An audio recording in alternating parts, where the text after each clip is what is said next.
Bab 11. Patah hati. Aiman mencoba memantapkan mengubur rasa cinta di hatinya untuk Alika, mengenyahkan rasa cinta yang mulai tumbuh, dan jalan satu-satunya yang harus ia tempuh adalah dengan melakukan ta'aruf dengan gadis lain sesuai keinginan sang ibu. Aiman akan mengatakan niatnya pada Ustadz Rifai setelah pengajian selesai.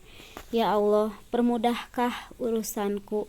Mungkin dengan melakukan ta'aruf dengan gadis lain, aku bisa membunuh rasa cinta yang mulai tumbuh di hatiku untuk Alika, gumamnya.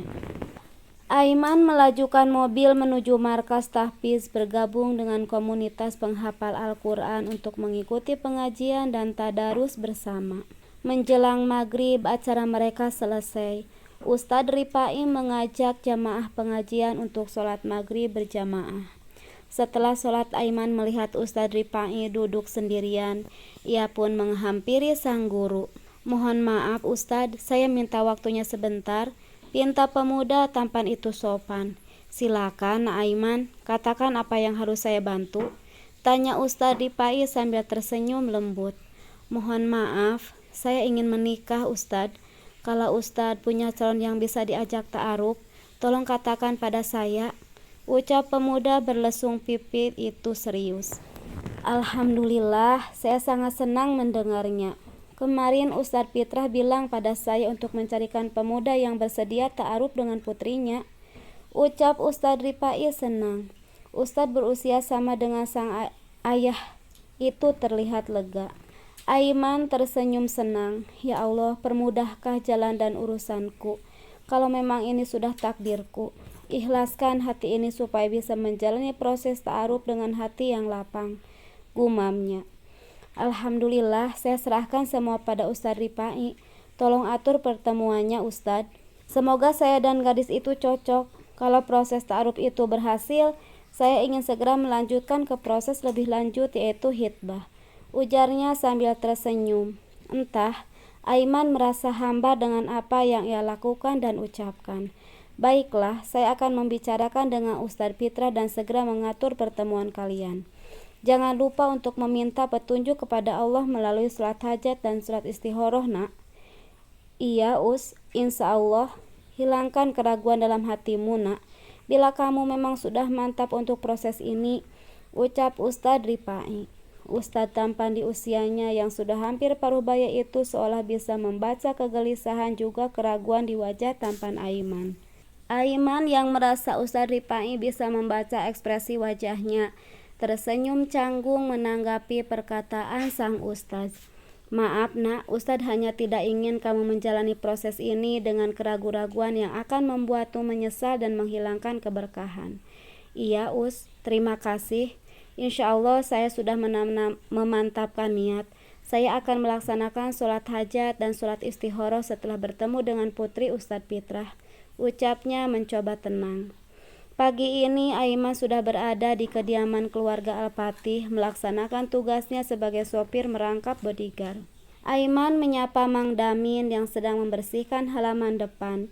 Pemuda tampan itu berniat membantu pekerjaan laki-laki yang masih terlihat kuat di usianya yang sudah mulai renta.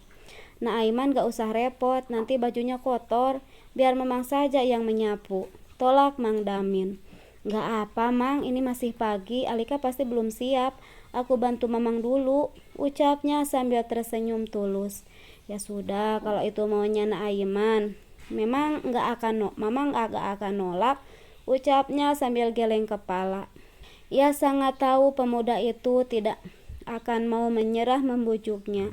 Nah Aiman sudah datang, kok tidak langsung masuk? Tanya Bina yang sedang membawakan sarapan untuk Mang Damin. Tidak Bi, aku menunggu di sini saja sambil bantuin Mang Damin.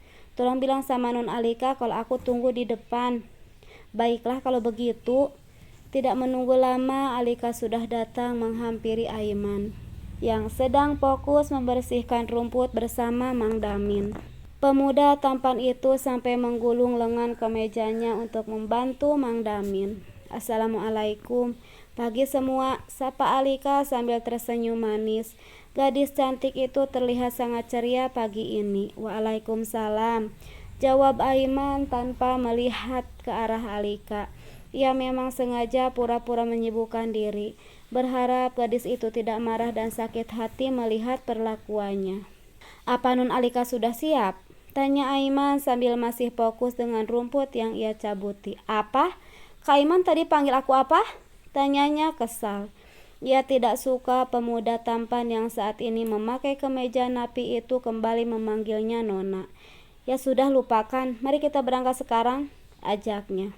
Di mobil, Alika semakin tidak mengerti dengan sikap Aiman yang terlihat tidak merespon dengan candaannya. Bahkan pemuda itu fokus menyetir dan sering menundukkan pandangan. "Kak, nanti malam kita mulai ngaji ya?" tanyanya mencoba menarik perhatian Aiman. "Insya Allah, aku tidak bisa berjanji untuk hari ini, tapi aku usahakan untuk datang, karena nanti sore aku akan melakukan ta'aruf," ucapnya. Deg. Alika melihat ke arah Aiman yang masih fokus menyetir. Ia hanya ingin memastikan apa yang baru saja ia dengar. "Kakak, Aiman sedang melakukan ta'aruf?" tanyanya memastikan. "Iya, insya Allah, mohon doanya supaya semuanya lancar," ucapnya tersenyum, namun tanpa melihat ke arah Alika. Alika tercengang, tidak ada lagi yang bisa ia ucapkan. Rasanya sakit saat Aiman mengatakan itu. Cinta yang ia harapkan dari Aiman pupus sudah. Gadis cantik bermata hazel itu memalingkan muka ke arah kaca, mencoba menahan air mata dan berusaha mengenyahkan rasa sakit yang ada di hati. Ucapan pemuda tampan yang berada di sampingnya itu bagaikan ribuan jarum yang menusuk hati, mematahkan semangat yang ia bangun selama ini.